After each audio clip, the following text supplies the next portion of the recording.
Assalamualaikum warahmatullahi wabarakatuh. Waalaikumsalam warahmatullahi wabarakatuh. Bismillahirrahmanirrahim. Alhamdulillahi rabbil alamin. Wal 'aqibatu lil muttaqin. Wala 'udwana illa 'alal zalimin. والصلاة والسلام على أشرف الأنبياء والمرسلين سيدنا ومولانا محمد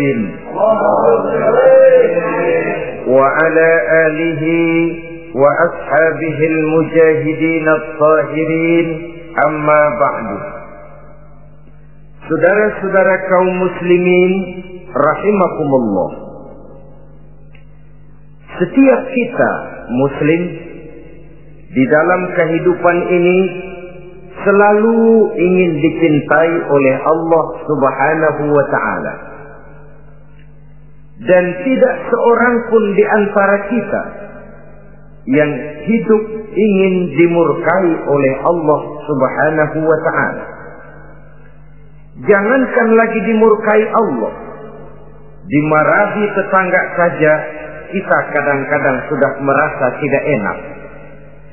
Padahal bagaimanapun, kalau sekadar dimarahi tetangga, kita masih bisa menghindar, pergi atau pindah ke tempat lain. Tahun depan kita kembali lagi, barangkali sudah bisa berdamai. Tapi jikalau Allah yang murka kepada kita, padahal alam ini adalah miliknya belaka, rasanya kemana lagi langit tempat kita bernaung, dan kemana lagi bumi tempat kita berpijak. Setiap orang ingin dicintai Allah, tapi tidak setiap orang mau melakukan perbuatan-perbuatan yang kalau dikerjakannya Allah akan cinta kepadanya. Dan setiap orang tidak ingin dimurkai Allah, tapi orang kadang-kadang tanpa sadar melakukan perbuatan-perbuatan yang justru dimurkai oleh Allah Subhanahu wa ta'ala. Pada pertemuan kali ini ingin saya sampaikan kepada hadirin satu hadis qudsi di mana Allah Subhanahu wa ta'ala berfirman melalui lisan Nabi besar Muhammad sallallahu alaihi wasallam, "Uhibbu salasan wa hubbi li salatin ashad." Aku cinta, kata Allah, kepada 3 macam golongan manusia, tapi aku lebih cinta lagi kepada yang 3 macam lagi. Jadi ada yang sekedar dicintai Allah, ada yang lebih lagi dicintai oleh Allah Subhanahu wa ta'ala. Siapa mereka? Mari kita ikuti satu persatu isi daripada hadis qudsi ini. Yang pertama, uhibbu ahlas safa. Aku cinta, kata Allah, kepada orang-orang yang pemurah. Aku cinta kepada orang-orang yang ringan tangan, mempunyai kepekaan sosial yang tinggi, gemar menolong orang yang memang memerlukan pertolongan. Aku cinta kepada orang-orang yang semacam itu. Saudara-saudara kaum muslimin rahimakumullah, di zaman sekarang ini, seiring dengan makin tajamnya persaingan hidup, makin tingginya tensi ekonomi, antara tenaga kerja yang masuk pasaran dengan lapangan kerja yang tersedia jauh dari memadai, gaya hidup orang semakin konsumtif, semakin individualis. Timbullah sikap hidup elu-elu, gua-gua. Kepekaan sosial mulai lentur dan luntur, tapi tidak terwujud di dalam kehidupan sehari-hari. Padahal agama mengajarkan Allah cinta kepada orang-orang yang bermurah tangan. gemar melakukan pertolongan, peka melihat penderitaan dan kesulitan orang lain. Adalah Allah melebihkan rezeki sebagian kita dari yang lain. Dimaksudkan untuk saling tolong-menolong, bahu-membahu dan bantu-membantu. Sehingga dengan demikian, apa yang disabdakan Nabi dalam hadis, Ar-Rahimuna yarhamuhumur Rahman, irhamu ahlal ardi yarhamkum man fis sama. Orang-orang yang punya sifat belas kasih akan dikasihi oleh Allah Subhanahu wa ta'ala. Sayangi yang di permukaan bumi, nanti yang di langit akan sayang kepadamu. Akan turun rahmatnya kepada kita bersama. Alangkah nikmatnya kehidupan ini, jikalau yang berkuasa menyayangi yang lemah lalu melindunginya, jikalau yang alim menyayangi yang awam lalu membimbingnya, jikalau yang kaya menyayangi yang miskin lalu mengulurkan tangan memberikan bantuannya, akan terciptalah rahmat dalam kehidupan. Tapi jikalau sebaliknya, yang berkuasa malah menindas dan menekan yang lemah, yang alim malah membodoh-bodohi yang memang sudah bodoh, sementara yang kaya menyantap yang miskin, akan terjadilah bala dan bencana dalam kehidupan. Bukan lagi rahmat yang turun, melainkan azab akan menimpa kita secara keseluruhan. Begitulah terdapat tirai halus yang memisahkan kita dari konsep ajaran agama kita yang luhur. Agama mengajarkan yadul ulya khairun min yadi sufla, bahwa tangan di atas lebih baik daripada tangan yang di bawah. Orang yang memberi lebih baik daripada orang yang menerima. Tapi yang kita praktekkan, kita selalu berada pada posisi tangan di bawah, menjadi umat yang manja, yang lemah, padahal bukan tidak punya potensi, tapi mungkin karena kita tidak pandai menginventarisir potensi. Kadang-kadang ada panitia pembangunan masjid, membangun masjid, meletakkan batu pertama sekaligus jadi batu terakhir. Setelah itu la yamutu wa la yahya, hidup tidak kelihatan geraknya, mati pun tidak ketahuan kuburannya. Masjid impoten, pesantren terbengkalai, majelis taklim terlunta-lunta, rumah sakit Islam tak kunjung selesai. Tidak adakah orang Islam yang kaya? Banyak. Tidak adakah orang Islam yang punya posisi kunci, posisi basah, posisi menentukan? Banyak. Secara jujur kita harus berkata, yang belum banyak ialah yang mau berbuat atas nama dan demi kepentingan agamanya. Kita juga bukan tidak punya potensi. Kita tidak pandai menginventarisir potensi untuk kepentingan dan kemaslahatan kita bersama. Saudara-saudara kaum muslimin rahimakumullah. Dengan demikian, kita bisa lihat dalam kehidupan sehari-hari di masjid misalnya. Itu kalau hari Jumat kadang-kadang kita sengaja mau berangkat sholat Jumat tidak bawa uang. Maka yang paling lancar di masjid, kotak. Saudara boleh lihat kotak itu. Dari sudut ke sudut hampir tidak pernah macet. Lancar betul jalannya. Sekali macet, kotak. 50. 100. Wajar kalau masjid-masjid kita lalu impoten. Bagaimana akan mengadakan kegiatan kalau tidak ada dana? Oleh karena itu pada kesempatan ini saya ingin mengetik, berbahagialah kita jikalau oleh Allah Subhanahu wa ta'ala diberikan kepercayaan berupa titipan, wa mal malu wal banuna illa wadai', harta dan anak-anak tidak lain satu titipan dari Allah Subhanahu wa ta'ala. Dan pada satu saat titipan itu akan diambil oleh yang empunya. Allah cinta kepada orang-orang yang pemurah. Allah akan memberikan balasan yang berlipat ganda.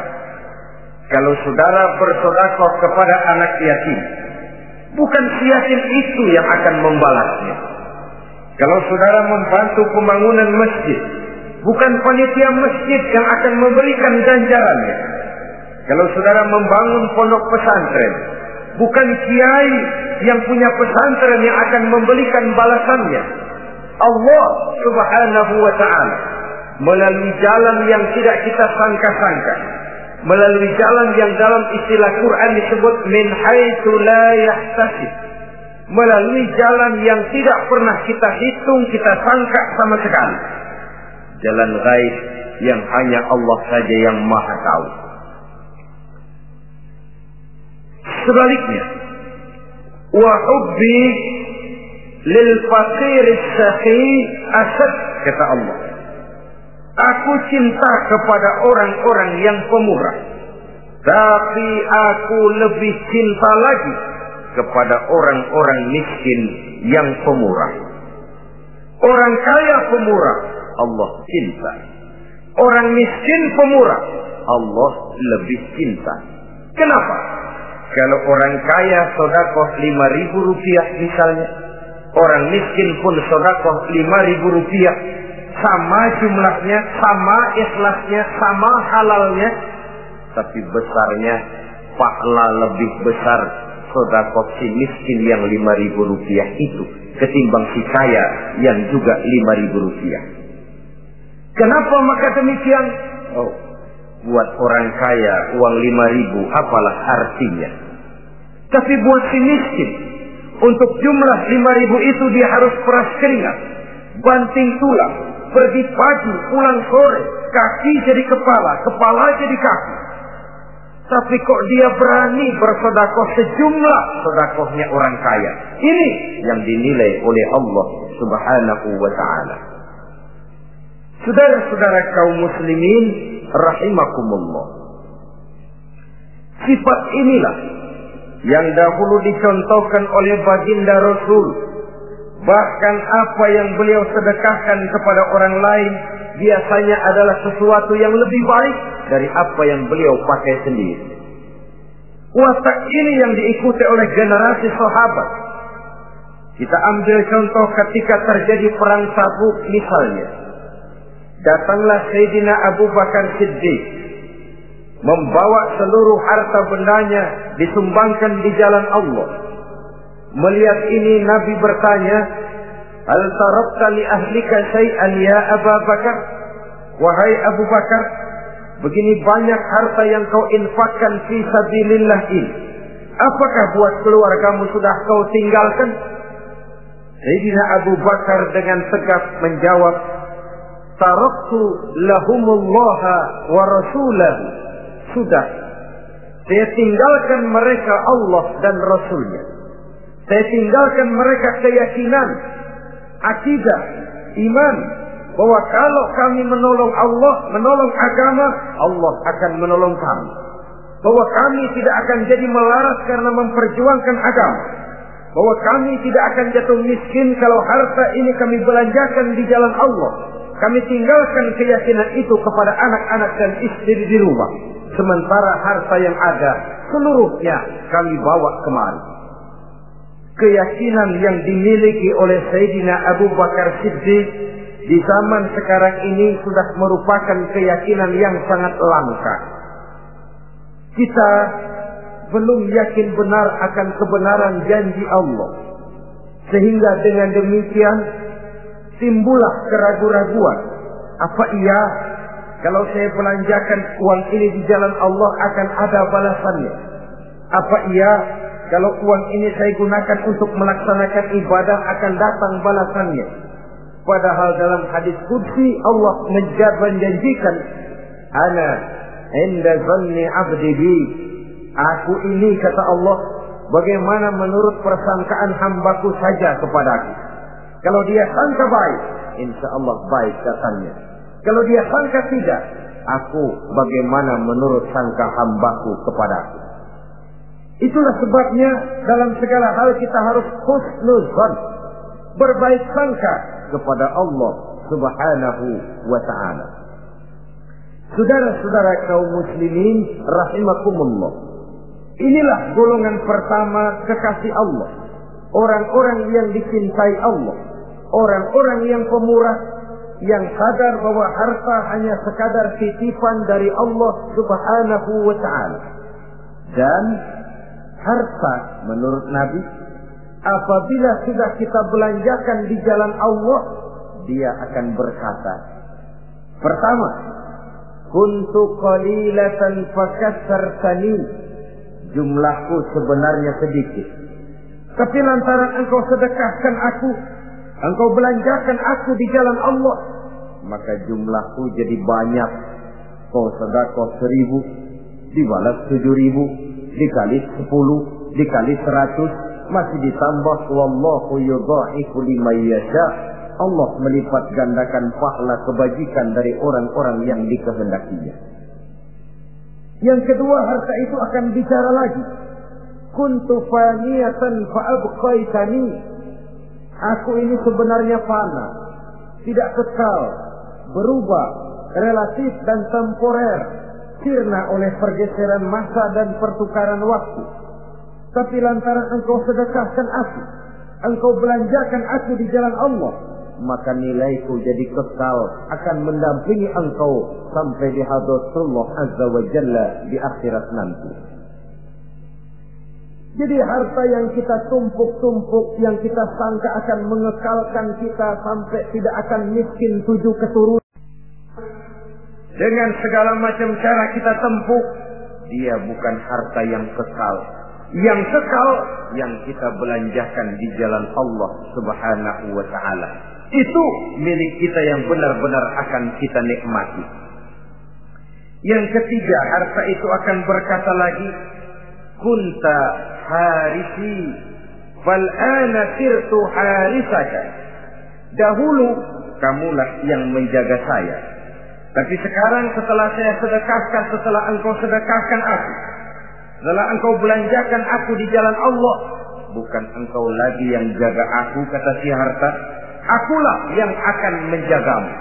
Di dunia orang yang rajin sedekah, sedekahnya itu menolak bala, terhindar dari segala bencana dan musibah. Sementara di akhirat, sedekahnya itu akan menjadi dinding yang menjaga dia dari jilatan api neraka. Demikian harta yang sudah kita infakkan, kita belanjakan, kita sedekahkan di jalan Allah itu akan menjadi pejangga kita. Sehingga Nabi menyatakan, inna sadaqatal mar'il muslim tazidu fil umri wa tadfa'u maitatas su'i. Sesungguhnya sedekahnya seorang mukmin dapat menambah umur panjang dan menyelamatkan seseorang dari mati secara su'ul khatimah. Marilah kita melihat bahwa agama ini memerlukan kita, bahwa umat ini mengharapkan pengorbanan kita. Dengan segala kemampuan yang ada pada diri kita, mari kita menyadari bahwa harta kita yang benar-benar milik kita, sesungguhnya yang sudah kita belanjakan di jalan Allah Subhanahu wa ta'ala. Saudara-saudara kaum muslimin rahimakumullah, inilah golongan pertama. Golongan yang kedua yang dicintai oleh Allah Subhanahu wa ta'ala, uhibbul mutawadhi'in. Aku cinta, kata Allah, kepada orang-orang yang rendah hati, orang-orang yang membawa ilmu padi, makin berisi makin merunduk, makin di puncak makin sadar akan kelemahan dan keterbatasannya. Aku cinta kepada orang-orang yang rendah hati. Adalah satu sifat dari Rasulullah sallallahu alaihi wasallam yang diriwayatkan oleh Imam Abu Ja'far Al-Barzanji misalnya dalam rawi Barzanjinya, wa kana sallallahu alaihi wasallam syadidal haya'i wat tawadhu. Adalah Rasulullah sallallahu alaihi wasallam seorang yang sangat pemalu dan sangat rendah hati. Tawadhu, tidak melonjak menjadi angkuh dan sombong. Walaupun beliau adalah asyraful anbiya wal mursalin, nabi dan rasul termulia, imamul muttaqin, imamnya orang-orang yang bertakwa, rahmatan lil alamin, diutus sebagai rahmah bagi seluruh alam, tapi tawaduknya demikian luar biasa. Ketika beliau terusir dari Makkah, kita bisa membayangkan meninggalkan kampung halaman, meninggalkan keluarga yang berbeda akidah, hijrah ke Madinah. Tapi pada lain kesempatan, ketika beliau dengan bala tentaranya masuk ke kota Mekah, dan orang-orang kafir Quraisy yang kita kenal dalam peristiwa Fathu Makkah itu, gentar hati mereka, sembunyi di dalam rumahnya masing-masing. Mereka masih ingat beberapa tahun yang silam, dikala Nabi Muhammad dan para sahabatnya dikejar-kejar, terusir dari Mekah hijrah ke Madinah. Sekarang Rasul kembali ke Mekah dengan segala keperkasaan bala tentaranya. Mereka berpikir, andai kata Muhammad mau saja membalas dendam, habis kita ini, habis, tidak akan tersisa. Dahulu dia kita caci maki, dahulu dia kita usir, dahulu dia kita kejar-kejar untuk kita bunuh. Sekarang kita tidak berdaya. Muhammad dengan perkasa, dengan bala tentaranya yang gagah sekarang masuk ke kota Mekah. Apa yang harus kita lakukan? Mereka menunggu dan menunggu. Dan Nabi dengan gagah masuk ke kota Mekah bersama bala tentaranya. Apa ucapan yang pertama beliau lontarkan? Pembalasan dendam? Tidak. Mencari orang-orang yang dulu mengejar, memusuhi, mengancam akan membunuhnya? Tidak. Beliau tidak teriak-teriak, mana itu Abu Jahal, mana itu Abu Lahab, mana itu Abu Sufyan, mana itu dulu orang-orang yang memusuhi saya dan sahabat saya, ayo keluar kalau berani, ha? Tidak. Pidato ucapan pertama yang keluar dari bibir yang mulia itu sungguh di luar perkiraan kufar Quraisy. Apa jawab Nabi? Pidato Nabi, al-yauma yaumul marhamah. Tuan-tuan para Quraisy, tidak usah khawatir. Hari ini adalah hari yang penuh kasih sayang. Saya masuk ke kota Makkah semata-mata untuk menunaikan ibadah. Tidak akan ada balas dendam. Tidak akan ada pertumpahan darah. Siapa yang masuk ke Masjidil Haram dia aman. Siapa yang masuk ke Masjidil Haram dia tenang, tidak akan diganggu barang sedikit pun. Bersih hatinya dari balas dendam. Tidak ada watak untuk menunjukkan kepongahan pada beliau berada di puncak kejayaan. Tidak. Ini yang disebut sadidul haya wa tawadhu. Sangat rendah hati. Tidak melonjak menjadi angkuh dan sombong lantaran keberhasilan yang pernah dicapainya. Uhibbul mutawadhi'in.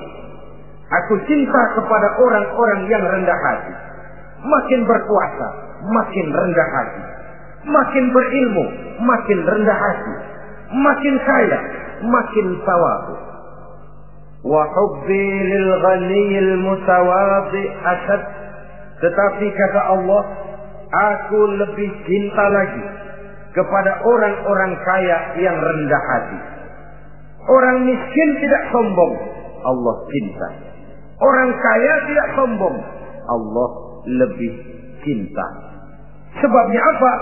Rasa-rasanya kalau ada orang miskin tidak sombong, memang sudah harusnya. Tapi kalau ada orang kaya, apa saja dia punya. Kebunnya ada di mana-mana, kendaraannya sejumlah keluarganya, uangnya, depositonya ada di berbagai bank, pabriknya banyak. Apa saja dia punya, tapi tidak sombong, tawadhu. Ini yang lebih dicintai oleh Allah Subhanahu wa ta'ala. Saudara-saudara kaum muslimin rahimakumullah. Oleh karenanya, hadis qudsi ini menanamkan kesadaran kepada kita bersama bahwa yang pantas untuk sombong hakikatnya cuma Allah saja. Itu sebabnya salah satu asma'ul husna Allah disebut al-mutakabbir. Kalau Allah sombong, wajar, karena memang tidak ada Tuhan lain selain Allah. Alam dan seluruh isinya adalah miliknya belaka. Tidak ada satupun yang bisa mengklaim. Al-mutakabbir huwallah. Yang pantas sombong hanya Allah subhanahu wa ta'ala. Saudara-saudara kaum muslimin rahimakumullah. Yang ketiga, orang yang dicintai oleh Allah subhanahu wa ta'ala, uhibbut taibin. Aku cinta kepada orang-orang yang bertaubat. Kepada orang-orang yang apabila berbuat kesalahan, dia segera sadar. Dijadikannya kesalahan itu sebagai satu pelajaran untuk tidak diulanginya lagi pada masa yang akan datang.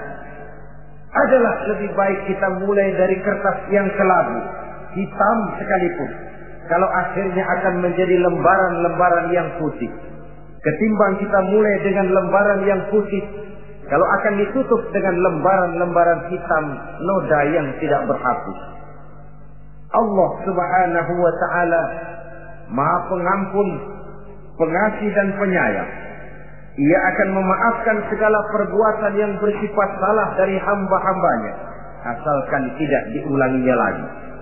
Manusialah yang sering kejam, membiarkan dirinya larut dan hanyut diseret arus dosa. Ia sadar itu satu kesalahan, tapi tidak berupaya untuk menyelamatkan dirinya sendiri. Apakah itu berupa yang namanya judi, minuman keras, menipu orang lain, durhaka kepada kedua orang tua, jahat kepada tetangga, suka memfitnah orang lain. Dibiarkan dirinya hanyut di dalam lembah dosa tanpa upaya penyelamatan sama sekali. Atau kadang-kadang mengulur waktu. Nanti saja sudah tua-tuaan tobatnya. Padahal waktu tidak pernah main-main. Uhibbut taibin. Aku cinta kepada orang-orang yang mau bertobat. Wa hubbi lisabit taib asad. Tapi aku lebih cinta lagi kepada orang-orang muda yang mau bertobat. Apabila orang tua bertobat, Allah cinta. Anak muda bertobat, Allah lebih cinta. Dalam usia mudanya, di mana darah masih mengalir dengan panas, sejuta khayal dan keinginan masih bersemi di dalam benaknya, dia sanggup blokir semua itu, disalurkannya di jalan Allah. Allah cinta sekali kepada orang-orang semacam itu.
Saudara-saudara kaum muslimin rahimakumullah. Kalau tadi sudah saya jelaskan 3 golongan orang-orang yang dicintai Allah, yakni para kekasih Allah. Orang-orang yang pemurah, gemar memberikan pertolongan. Kemudian yang kedua, orang-orang yang rendah hati. Dan yang ketiga adalah orang-orang yang suka bertaubat. Maka kemudian hadis qudsi ini dilanjutkan oleh Allah Subhanahu wa ta'ala dengan menjelaskan lawanan dari 3 golongan tadi. Kalau 3 golongan tadi adalah orang-orang yang dicintai Allah, maka 3 golongan yang berikutnya adalah mereka yang dibenci, dimurkai oleh Allah Subhanahu wa ta'ala. Siapa mereka? Jumlahnya juga 3, lawanan dari yang 3 tadi pertama. Yang pertama, saudara-saudara, abghadul bukhala, aku benci, kata Allah, kepada orang-orang yang bakhil, orang yang kikir, orang yang diberikan amanah berupa harta, lalu tidak tersentuh hatinya melihat kesulitan dan penderitaan orang lain. Tetangganya meratap dan merintih kelaparan, sementara ia dengan tenang berpangku tangan. Padahal ada kelebihan rezekinya. Ia tahu kesulitan orang lain, tapi ia tidak berusaha mengulurkan tangan memberikan bantuan. Kenapa seseorang bisa terjebak ke dalam penyakit bakhil bin kikir alias pelit seperti ini? Oleh karena harta benda dunia itu sudah berakar kuat di hatinya. Tidak mau lepas lagi ia dari sana. Tidak mau berpisah ia dengan harta itu walau sedikit jua pun. Dan memang para ulama sufi mengajarkan, orang kaya itu ada 2. Ada orang kaya hakiki, ada orang kaya majazi. Orang kaya hakiki, orang kaya sebenarnya adalah orang yang kaya hatinya. Luas cakrawala pandangannya, terbentang nuansanya, tidak cukup melihat karunia yang diberikan Allah dalam kehidupan ini. Orang yang kaya hati, inilah orang kaya hakiki. Adapun orang kaya majazi adalah orang yang banyak hartanya tapi miskin hatinya. Hidupnya sudah melimpah tapi ia selalu merasa kurang, maka ia tidak pernah cukup. Posisinya sudah kaya tapi ia masih merasa miskin, maka ia pun selalu miskin. Imam Ghazali rahimahullah memberikan contoh yang indah. Perjalanan hidup manusia sama dengan naik kapal laut yang besar menuju pulau bernama akhirat, mencapai pantai surga bahagia. Kapal ini akan singgah di satu pulau bernama dunia. Para penumpang diperbolehkan turun, tapi sebelumnya diingatkan lebih dahulu bahwa ini cuma sekedar tempat transit. Di dunia, di pulau yang bernama dunia, para penumpang boleh mengambil apa yang memang diperlukan untuk bekal dalam perjalanan. Tapi jangan lupa bahwa kapal akan melanjutkan perjalanan menuju kepulauan akhirat yang kekal dan abadi. Maka turunlah para penumpang ke pulau yang bernama dunia ini. Macam-macam tingkah lakunya ketika mereka menjejakkan kaki ke pulau dunia. Ada yang tetap sadar kepada pesan nakoda. Dia turun ke pulau yang bernama dunia, yang hijau, ranau, indah, memikat, mempedaya, mempesona. Tapi ia tetap sadar, ini cuma tempat transit. Ini cuma tempat persinggahan sementara. Bukan ini tempat yang akan saya tuju. Kapal akan segera berangkat. Saya harus bersiap-siap. Diambilnya apa yang diperbolehkan di pulau bernama dunia sebagai bekal menuju perjalanan akhirat. dan setelah itu dia segera kembali ke kapal untuk melanjutkan perjalanannya. Ada pula penumpang yang lalai. Ketika turun ke pulau bernama dunia ini, ia lupa kepada pesan sang nakoda. Ia terpedaya oleh hijau ranaunya kepulauan dunia. Ia tersikat oleh gemerlapnya kehidupan dunia. Sibuklah seluruh waktunya untuk mengambil segala yang ada di kepulauan dunia ini. Ia menyangka bahwa ia sudah sampai kepada tujuan yang sebenarnya. Dikala peluit kapal berbunyi, pertanda kapal akan segera berangkat, rupanya baru sadar dia bahwa ini bukan tujuan yang sebenarnya. Ia berusaha kembali ke kapal, walaupun masih bisa ikut naik kapal, tapi sayang tempatnya sudah ditempati oleh orang lain. Inilah contoh dari orang-orang yang kehidupan dunia telah melalaikan mereka daripada tujuan akhirat. Yang lebih celaka adalah nasib penumpang ketiga. Mereka yang tertinggal sama sekali di kepulauan dunia ini. Mereka lah orang-orang kafir, orang-orang munafik, orang-orang musyrik. Bagi mereka surgalah dunia ini. Bila kehidupan dunia berakhir, berakhir pula lah surganya sampai di situ. Ia menyangka sudah sampai kepada terminal akhir, padahal cuma sekedar halte, tempat di mana kapal singgah sebentar saja untuk melanjutkan perjalanan menuju kepulauan akhirat yang kekal dan abadi. Saudara-saudara kaum muslimin rahimakumullah, orang-orang yang sadar bahwa dunia cuma sekedar satu tempat transit, maka kesadaran itu menggugah dia kepada keyakinan terhadap kalimat inna lillah wa inna ilaihi raji'un. Segalanya datang dari Allah, segalanya akan kembali kepada Allah. Tidak ada yang dibawanya saat ia terlahir ke alam dunia ini, dan tidak akan ada yang dibawanya kembali saat ia keluar meninggalkan alam dunia ini, kecuali iman dan amal soleh yang dikerjakannya di dalam kehidupan kita.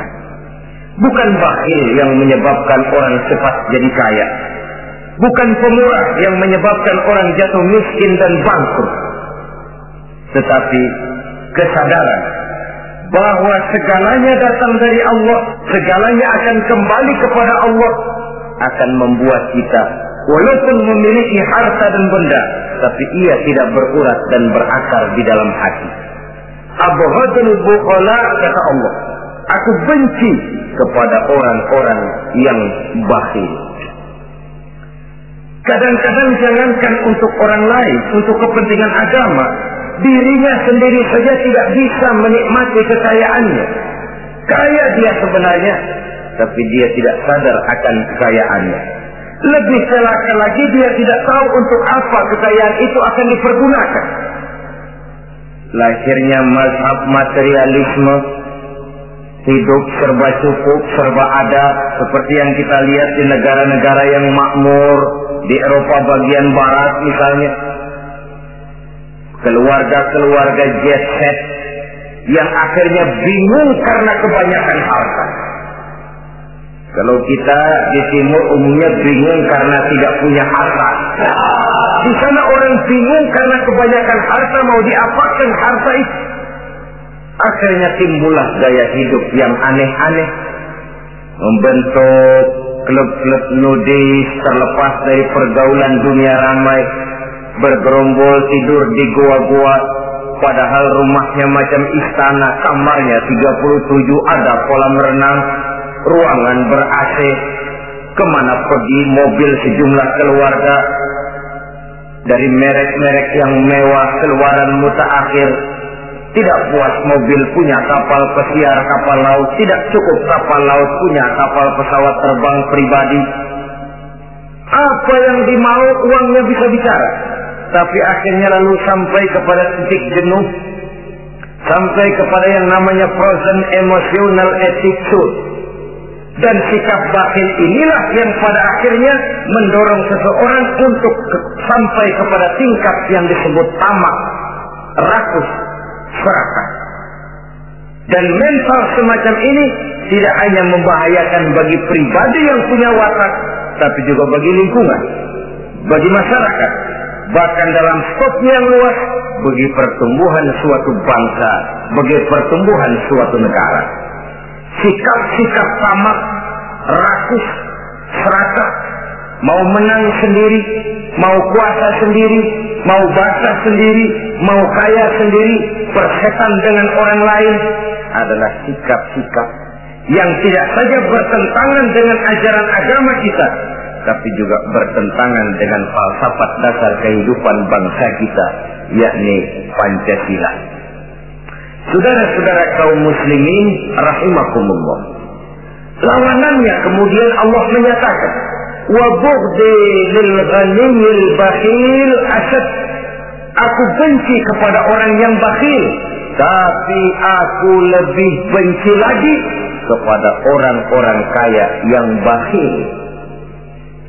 Kalau orang miskin pelit, barangkali masih orang berkata pantaslah dia itu pelit, miskin. Tapi kalau kaya, bakhil, kaya, pelit, rasanya orang menyayangkan. Apa saja dia punya, tapi bakhil, pelit, tidak sadar bahwa itu adalah amanah Allah yang satu saat akan dimintakan pertanggungan jawab di padang mahsyar nanti. Inilah golongan pertama yang dibenci oleh Allah Subhanahu wa ta'ala. Golongan yang kedua, abghadul mutakabbirin, aku benci kepada orang-orang yang sombong. Baik sombong oleh karena kekuatan, wewenang, jabatan. Baik sombong oleh karena ilmu pengetahuan, skill, keahlian, kemampuan. Baik sombong oleh karena harta benda dan kekayaan. Sombong dalam segala bentuknya tidak disenangi oleh Allah Subhanahu wa ta'ala. Inilah yang saya maksud tadi dengan membawa ilmu padi seharusnya. Semakin berisi, semakin merunduk. Sebab pepatah orang-orang tua kita bilang, air beriak tanda tak dalam, tong kosong bunyinya nyaring. Orang belajar silat kalau baru dapat 2-3 jurus memang genit, bukan main. Sesuatu yang barangkali sudah lumrah dalam kehidupan. Tapi yang diajarkan oleh agama, abghadul mutakabbirin, aku benci kepada orang-orang yang sombong. Al-Quran syarat dengan contoh-contoh baik dari perjalanan sejarah, baik dari perjalanan para hidup para nabi dan para rasul. Seluruhnya merupakan tamsil, contoh dan ibarat bagi kita bersama. Fanzuru kaifa kana akibatul mukazzibin, fanzuru kaifa kana akibatul mujrimin. Berjalanlah kamu di permukaan bumi, lihat bagaimana akibat yang diderita oleh para pendusta, lihat bagaimana akibat yang diderita oleh para pembuat dosa, oleh orang-orang yang sombong, angkuh, congkak dan takabur. Mereka satu demi satu mengalami kehancuran, tenggelam di perut sejarah. Kurang apa Fir'aun? Kurang apa Raja Namrud? Kurang apa Raja Abrahat? Tentaranya gagah perkasa, kekuasaannya luas, istananya megah dan besar, pengawalnya gentayangan di mana-mana, intelnya selalu siap siaga menjaga keamanan. Sang raja diraja, entok waktu berputar masa beredar, tenggelam oleh perputaran waktu dan peredaran zaman. Tidak ada satu keabadian dalam kehidupan ini. Akankah kita melahirkan Fir'aun kelas baru, Namrud di zaman modern, Abrahat gaya kini, yang semakin berada di puncak kekuasaan semakin lupa diri dan lupa daratan, menjadi orang yang hanya mau benar sendiri, adil sendiri, makmur sendiri, tidak peduli menari di atas bangkai dan penderitaan orang lain? Akankah kita melahirkan korun-korun gaya baru yang sombong oleh karena harta kekayaan yang berlipat ganda? Ataukah kita akan melahirkan barsisul abid gaya baru yang sombong oleh karena ilmu pengetahuan yang dimilikinya? Marilah kita menyadari al-mutakabbir huwa Allah, yang pantas boleh dan sombong, wajar untuk sombong cuma Allah subhanahu wa ta'ala. Abghadul mutakabbirin, aku benci kepada orang-orang yang sombong.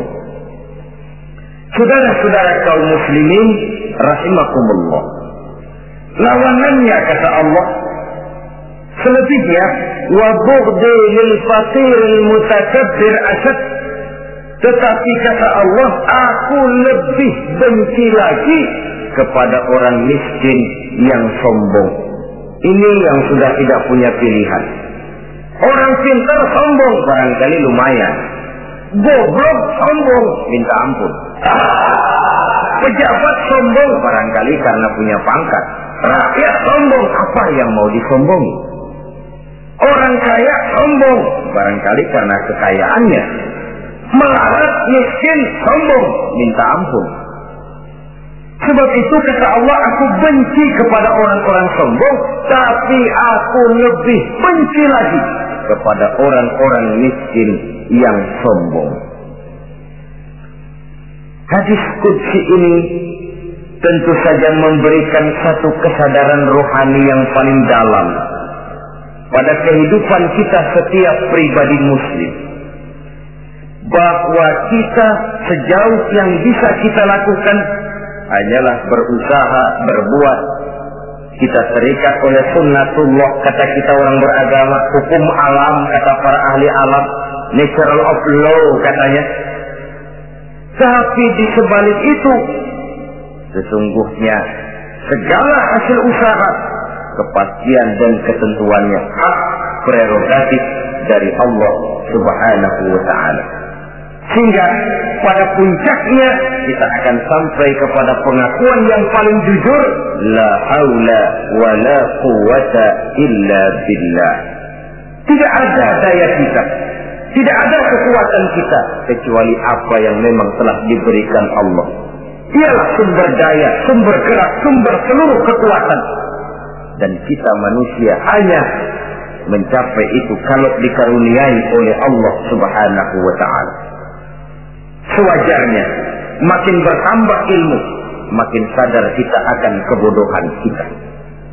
Seperti yang diucapkan oleh Al-Imam Syafi'i rahimahullah, setiap tambah ilmuku, bertambah tahulah aku akan kebodohan.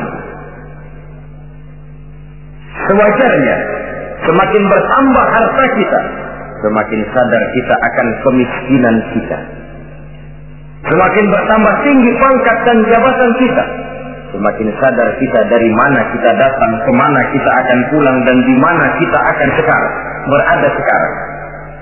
Dengan kata lain, ilmu itu, harta itu, pangkat dan kedudukan itu sesuatu yang perlu dan perlu, tapi bukan sebagai tujuan. Semuanya cuma sekedar alat. Tujuannya apa? Jangka panjang di akhirat untuk mencapai ridho Allah. Jangka pendek di dunia ini harus menjadi rahmatan lil alamin.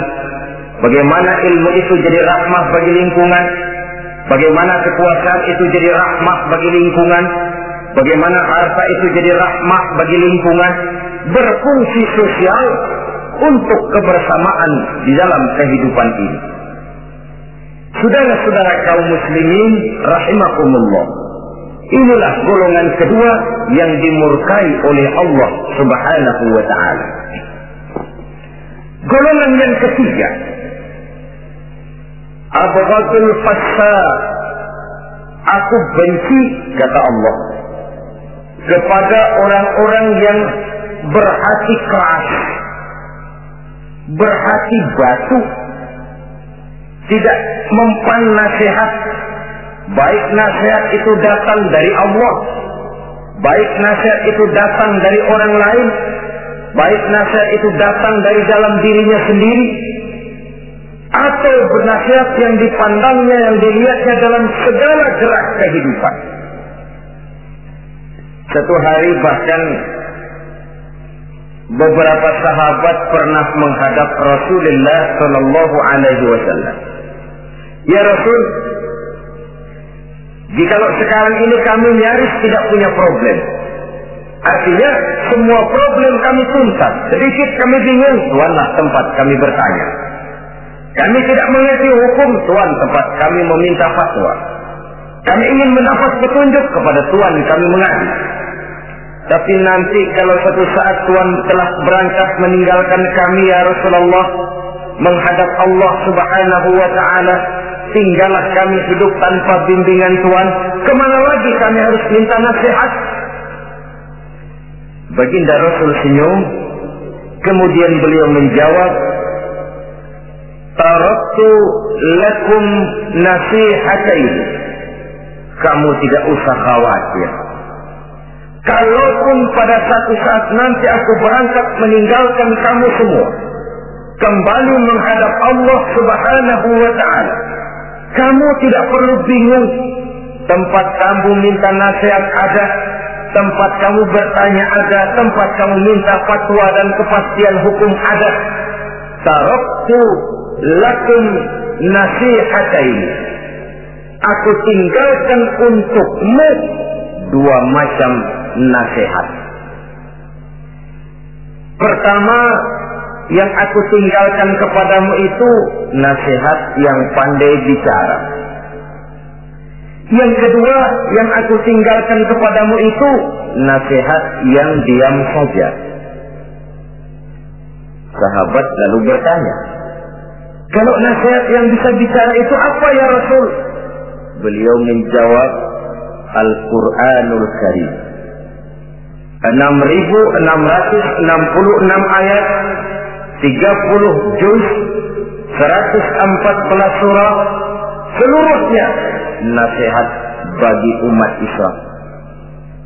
Apapun yang akan kau kerjakan, kemanapun kau akan pergi, bertanyalah kepada Al-Quran, minta nasihatnya.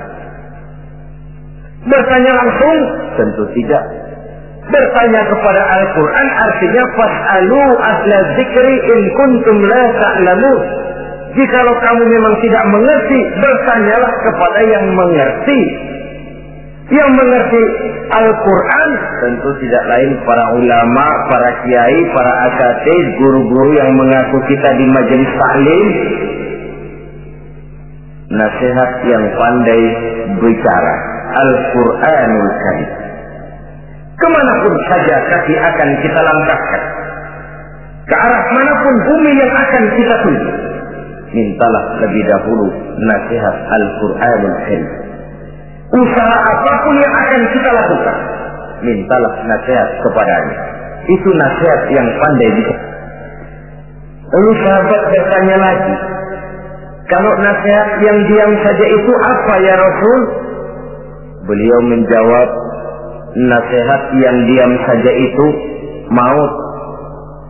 Diam saja dia, tidak bicara, tapi pasti datangnya. Dan itu jadi nasihat. Kalau sekarang kau menyolatkan orang lain, apa tidak mungkin besok kau disolatkan orang? Kalau hari ini kau antar jenazah temanmu ke liang lahat, entah tahun depan, bulan depan, minggu depan, entah 5-10 tahun yang akan datang, bukankah kau yang akan diantar ke liang lahat? Kau tengoklah temanmu itu, matanya masih ada tapi sudah tidak sanggup lagi melihat. Jangankan melihat, digerakkan saja pun sudah tidak bisa. Telinganya belum kemana-mana tapi sudah tidak mampu lagi mendengar. Kakinya masih cukup tapi sudah tidak mampu untuk dipakai berjalan. Tangannya masih ada tapi tidak ada lagi yang bisa dipegangnya. Apa yang kurang kalau sudah demikian? Kau tumpuk harta kekayaan untuk 7 turunan, kau sangka kau tidak akan mati karena itu. Kau ingin selalu berada di puncak padahal hidup ini mendaki dan menurun. Ini seluruhnya merupakan nasihat. Orang yang hatinya keras tidak mempan nasihat yang datang dari Allah Quran dan mau.